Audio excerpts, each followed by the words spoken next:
Muito obrigado, bom dia a todos e a todas. Queria começar por saudar os presentes e também dirigir aqui um cumprimento especial aos organizadores deste fórum, o professor Carlos Blanco Moraes, o professor Gilmar Ferreira Mendes, o ministro Luís Filipe Salomão. Eu creio que a circunstância de conseguirmos congregar aqui os maiores especialistas de Portugal e do Brasil sobre os temas que estão em discussão se deve muito ao prestígio destas três pessoas, destas três personalidades, a sua capacidade de estimular a presença aqui em Lisboa e de participar neste nosso fórum, que se está a tornar, como todos nós podemos ver, de facto um acontecimento de nível internacional de grande relevo. Hoje temos a temática das contas públicas e do equilíbrio fiscal e eu começaria por fazer aqui uma pequena nota de enquadramento, deixando eventualmente um ou outro aspecto para reflexão que poderão os membros da mesa pegar ou não, mas será sempre uma nota que fica para reflexão futura. Estes fora de jurídicos de Lisboa, no passado recente, nos últimos anos, tem dedicado uma grande atenção a alguns temas, designadamente o tema da reforma política, da reforma do sistema político. Tivemos vários fora, designadamente os dois últimos, onde se falou inclusive nas questões relacionadas com a alteração do sistema de governo e outros aspectos conexos.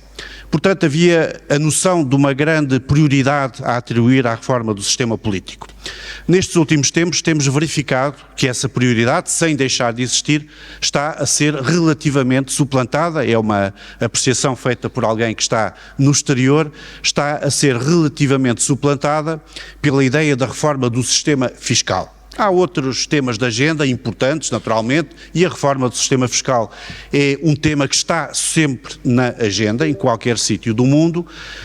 A constituição de um sistema fiscal justo e equilibrado e que ao mesmo tempo consiga sustentar a despesa do Estado é algo que preocupa todos os governos, todas as sociedades por esse mundo fora, portanto a questão da reforma é algo que está sempre na agenda. Mas verifico que, no caso do Brasil, esse tema de agenda, que é um tema importante e que sempre esteve na agenda, adquiriu agora uma dimensão e uma prioridade importante. Gostaria aqui de deixar, contudo, a seguinte reflexão. Não é possível, em meu entender, claro, não é possível fazer uma boa reforma do sistema fiscal, uma eficaz reforma do sistema fiscal, uma reforma do sistema fiscal que tenha sucesso, sem que ela seja enquadrada por um bom sistema político. O sistema político e o sistema fiscal andam muito próximos um do outro. Uma boa reforma do sistema fiscal só se consegue fazer com sucesso, e o sucesso depende naturalmente da aceitação dos cidadãos, da adesão dos cidadãos, só se pode fazer se tiver um bom enquadramento em termos de sistema político. Sistema político e sistema fiscal andam muito juntos, um bom sistema político e o bom sistema fiscal andam sempre muito juntos. Como exemplos podemos invocar aquilo que se passa em alguns países do norte da Europa, os países nórdicos, o que se passa na Nova Zelândia, o que se passa no Canadá, que são países que naqueles índices de democracia, de transparência, de boa governança, etc., aparecem sempre no topo e também são países que, para além de estarem nessa situação em termos de democracia, de qualidade da democracia, de qualidade da governança, de legitimidade do sistema político, têm também bons sistemas fiscais. Sistemas fiscais que são aceitos. Em alguns casos, até são países que têm sistemas fiscais com uma carga tributária muitíssimo elevada, as mais elevadas no mundo, mas em todo o caso são sistemas que são aceitos pelos cidadãos, que são considerados justos, equilibrados e, portanto, são cumpridos pelos cidadãos. Ou seja, cá está a demonstração de que sistema político e sistema fiscal, bom sistema político e bom sistema fiscal estão sempre coordenados. Diria, portanto, que em termos de prioridades não se deveria desistir da reforma do sistema político, mesmo que se estivesse ou que se esteja a pensar na reforma do sistema fiscal. O que é um bom sistema fiscal? Eu não sou especialista na área, mas sei o básico, sem os princípios básicos do bom sistema fiscal, que estão, por exemplo, na Constituição Portuguesa. Um bom sistema fiscal é aquele que é suficientemente robusto para sustentar a despesa do Estado. O Estado pode ser maior ou menor nos Estados sociais, como é o caso português, como é o caso do Brasil. Naturalmente que a despesa é maior e, portanto, o esforço fiscal tem de ser também maior. O sistema fiscal tem de ser capaz de sustentar este esforço da despesa e tem de ser ao mesmo tempo justo, equilibrado, reconhecido pelos cidadãos como algo que deve ser cumprido, que não pode ser observado como algo que beneficia uns em detrimento de outros. Portanto, tem de ser um sistema que se baseia na capacidade contributiva dos cidadãos e que, na base dessa capacidade contributiva, faz uma tributação justa. Estes são os princípios que eu acho que existem e que são reconhecidos em quase todos os sítios no mundo. Estão na Constituição Portuguesa, creio que estarão também na Constituição Brasileira. Até aí estamos de acordo. O problema vem a seguir, que é saber como é que esses princípios podem ser depois materializados na prática. Como é que esses dois grandes princípios podem ser materializados na prática de forma a que sejam eficazes os sistemas fiscais. Para isso, temos aqui uma excelente mesa para tentar abrir pistas em relação ao modo como poderemos ter contas públicas equilibradas, como podemos ter um sistema fiscal que sustente bem as contas públicas e que seja reconhecido pelos cidadãos como justo e equilibrado. Não podemos exigir que daqui venham as soluções definitivas para um problema que é um problema eterno, mas estou muito confiante que os participantes, os intervenientes nesta mesa vão deixar aqui algumas boas pistas para uma boa reforma fiscal e para um bom sistema fiscal. É nesse contexto que vou passar a chamar um por um os nossos intervenientes de hoje, começando por António Anastasia, que tem um longo currículo, quer ao nível de desempenho de funções políticas, quer ao nível do desempenho de funções judiciais. É Ministro do Tribunal de Contas da União do Brasil, foi Senador da República Federativa do Brasil entre 2015 e 2022, foi Governador do Estado de Minas Gerais entre 2010 e 2014, foi Secretário Executivo dos Ministérios do Trabalho e da Justiça, de 1995 a 2001, professor da Faculdade de Direito da Universidade Federal de Minas Gerais, até 2022, e mestre em Direito Administrativo pela Universidade Federal de Minas Gerais. Dou-lhe a palavra.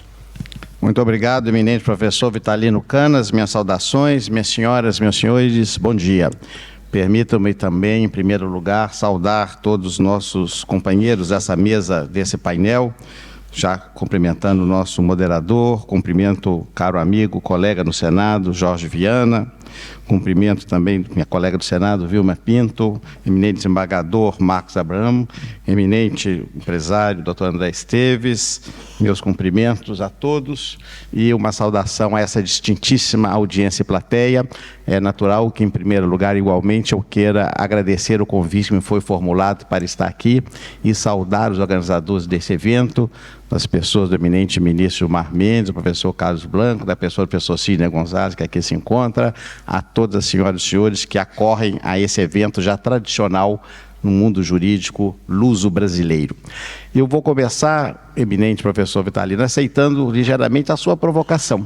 Aqueço integralmente com a tese de que o sistema político mais consolidado nos permitirá certamente um quadro fiscal mais rígido. Todavia, permito-me também dizer que na observação histórica, que muito me apreço, nós vemos que não é uma característica humana o equilíbrio fiscal. Se nós observarmos ao longo da evolução das sociedades estatais, desde que o mundo se entende por tal e os estados começaram a ser constituídos, ainda que de uma forma embrionária, nós vamos ver que, ao contrário do equilíbrio, os governantes, especialmente os monarcas, sempre tiveram um grande apreço pelo déficit. Sempre gostaram de gastar muito mais do que deviam, quer em vida de guerras, luxo, despesas, pagamento. Em Roma Antiga, como nós sabemos, o Senado mandava limar as moedas para retirar parte da prata, do ouro e até do cobre, para fazer novas moedas, diminuindo o seu tamanho. Em certo período, meu caro André Esteves, uma das famílias mais ricas do mundo, diz até que foi mais rica, os banqueiros Fugger, de Augsburgo, na Alemanha, que financiaram os devaneios dos Habsburgo e dos Bourbons na conquista do Novo Mundo. Déficits imensos. Luís XIV realizou tantos déficits que levou à Revolução Francesa, e o seu superintendente de finanças, Fouquet, que era o responsável por as finanças, teve uma vida tão faustosa que dizem que o marco de ferro era ele, causado pela inveja do próprio rei. Estou dando esses exemplos, e poderia citar também a situação de Portugal, que despendeu o ouro de minha terra, Minas Gerais, ora para a Inglaterra, ora para o Vaticano, receber em troca o título do Sua Majestade Fidelíssima de Dom João V, ou a sede do patriarcado aqui em Lisboa, ou a própria Espanha. Então, infelizmente, durante milênios, a característica humana primordial é que o poder público sempre gastou muito mais do que arrecadou. Então, evidentemente, esse quadro é um quadro que tem de ser revertido. E essa reversão é relativamente recente na vida em sociedade. E o professor Vitalino disse bem na sua provocação vestibular, no sentido de que, quanto mais se consolida as instituições e o Estado tem um perfil político mais sólido, mais civilizado, é claro que se caminha para uma rigidez, um compromisso fiscal maior para garantir, de fato, o equilíbrio financeiro e os compromissos básicos. A grande dificuldade que nós temos é exatamente nós conseguimos identificar esse ponto de equilíbrio. E essa visão mundial também ocorreu no Brasil, nós não escapamos dessa regra. Se verificarmos tudo que aconteceu ao longo do tempo no Brasil, vamos sentir exatamente os mesmos quadros de deficiência, agravado ainda pelo quadro federativo, que permitiu, em um passado até recente, que os estados federados pudessem, sob certo aspecto, emitir moeda. Mas a situação brasileira é um pouco mais delicada, que ainda não temos o padrão escandinavo ou talvez oriental, que o professor Vitalino aqui corretamente menciona, é porque me parece que na nossa cultura, no ambiente, no código genético brasileiro, nós não temos muito amor à poupança. O próprio brasileiro, ele não gosta de poupar na sua vida pessoal. Tanto o índice de endividamento é muito grande, além, claro, das dificuldades, as agruras que nós já temos da renda baixa. Mas essa falta de apreço pela poupança chega ao ponto de que, como governador, e tenho certeza que o governador Jorge Viana, que também governou seu estado, o heróico estado do Acre, ele recebia pessoas como eu, que pleiteavam recursos, obras, investimentos, e quando eu respondia que não haviam recursos suficientes, ele me dizia que nada, governador, isso é dinheiro do governo.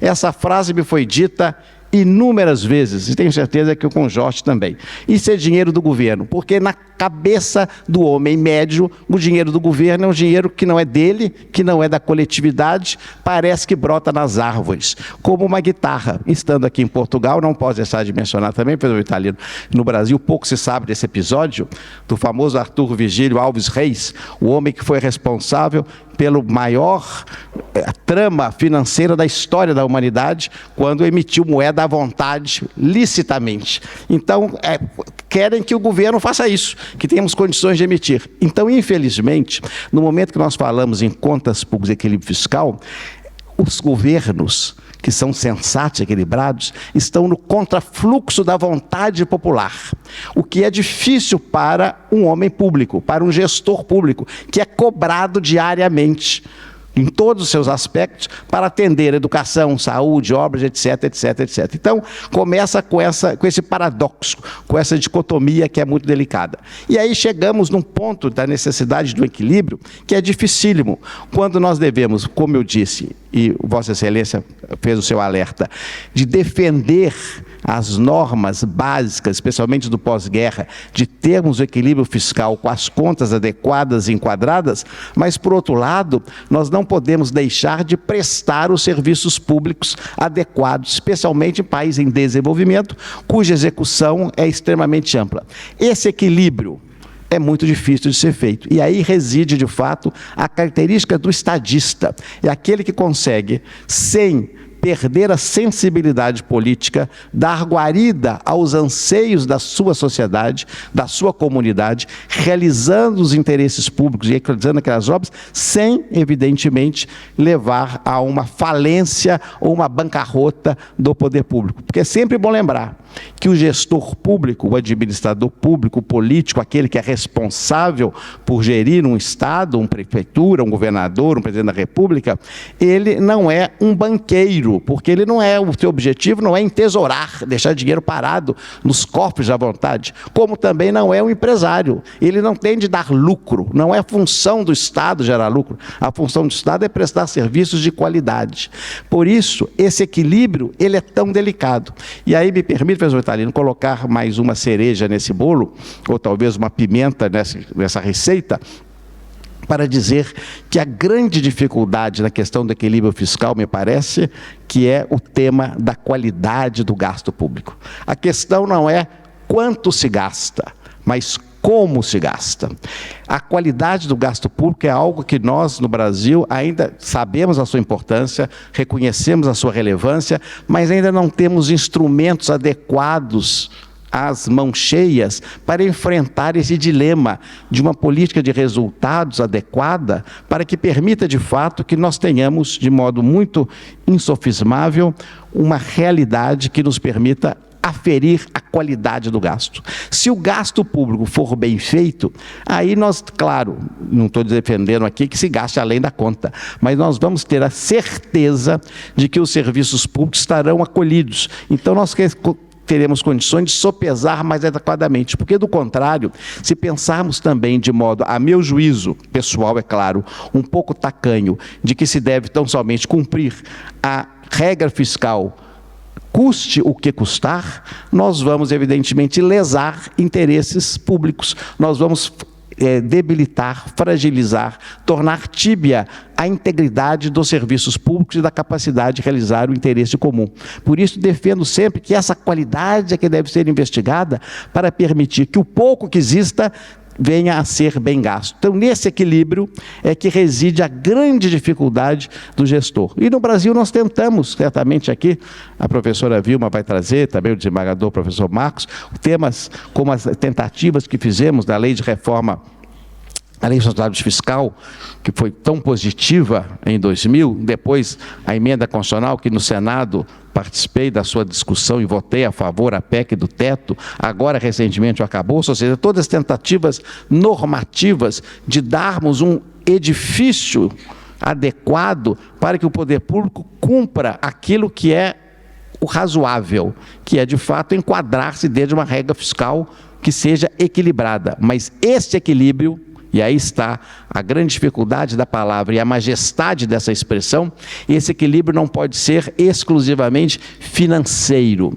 Esse equilíbrio tem de ser também, a meu juízo, digamos uma palavra mais ampla, não quero falar a palavra social, porque não é adequada. Esse interesse, na verdade, esse equilíbrio, ele tem de ser vinculado à prestação do serviço público no quilate mais amplo dessa expressão, que, inclusive, persegue ou prestigia o fomento econômico, que é uma atividade que é importantíssima e que tem também de ser objeto de averiguação pelo poder público. Então, dentro desse grande guarda-chuva ou desse palio de interesses, deve resistir a luta por esse equilíbrio. E essa dificuldade é que nós sabemos que temos no país, que é um país ainda em desenvolvimento, um quadro distinto de Portugal, que já tem um quadro de maturidade um pouco mais avançado do que nós. Portanto, quando falamos exatamente em contas públicas e equilíbrio fiscal, a meu juízo, são vários interesses que se colocam dentro desses pratos na balança e que devem ser sopesados de maneira extremamente cautelosa, porque nós não podemos ter uma mente enviesada, uma mente extremamente vinculada exclusivamente ao tema financeiro de corte absoluto. E ainda temos um outro tema que me parece fundamental ao lado do gasto público, e talvez seu irmão siamês, que é que a necessidade de termos no Brasil um aperfeiçoamento do instrumento orçamentário. O orçamento do Brasil não é prestigiado, lamentavelmente. Talvez durante décadas um processo inflacionário muito agudo levou a um certo descrédito do desembargador Marcos do orçamento. O orçamento, portanto, sempre foi desrespeitado, era uma letra morta, uma lei morta. Com a moeda estável a partir de 94, nós passamos a ter a possibilidade de termos um orçamento robusto e verdadeiro, com fim na inflação. Entretanto, ele vem no momento em que a sociedade não tem simpatia. Quando eu falo sociedade, o governo está incluso aí. Os governos não têm simpatia por orçamento, querem resolver a situação como ela surge, porque nós somos estressados, acelerados, nós gostamos de resolver o problema, o que é bom por um lado e ruim por outro, o que fere, inclusive, a continuidade administrativa, a ausência de planejamento de médio e longo prazo, e chegamos, portanto, à necessidade de termos um instrumento orçamentário como o pilar fundamental, de fato, de um equilíbrio fiscal e que permita o que eu falava há pouco, que é a realização dessa grande ideia do bem comum, que são esse feixe de atividades e ações de responsabilidade do poder público que vão levar ao desenvolvimento, à inclusão, ao progresso e a todas as necessidades que um país em desenvolvimento ainda tem. Portanto, de um lado, a necessidade do orçamento, de outro lado, a avaliação do gasto público pela sua qualidade. Dentro dessa concepção de equilíbrio, certamente nos permitirá uma discussão mais ampla do que seria o equilíbrio fiscal para uma realidade brasileira. E não querendo me alongar, já estou no meu prazo, mas vou dar só uma notinha final da instituição a que eu pertenço, que é o Tribunal de Contas da União. Para mencionar, eminente professor Vitalino, que no caso do TCU, nós tivemos nos últimos anos uma grande evolução exatamente nesse sentido. O tribunal evolui de uma situação exclusivamente formalista, de acompanhamento formal dos números, para uma avaliação de resultados, para perquirir e indagar, não só da qualidade do gasto, mas mais do que isso, da efetividade daquela ação em relação à sociedade.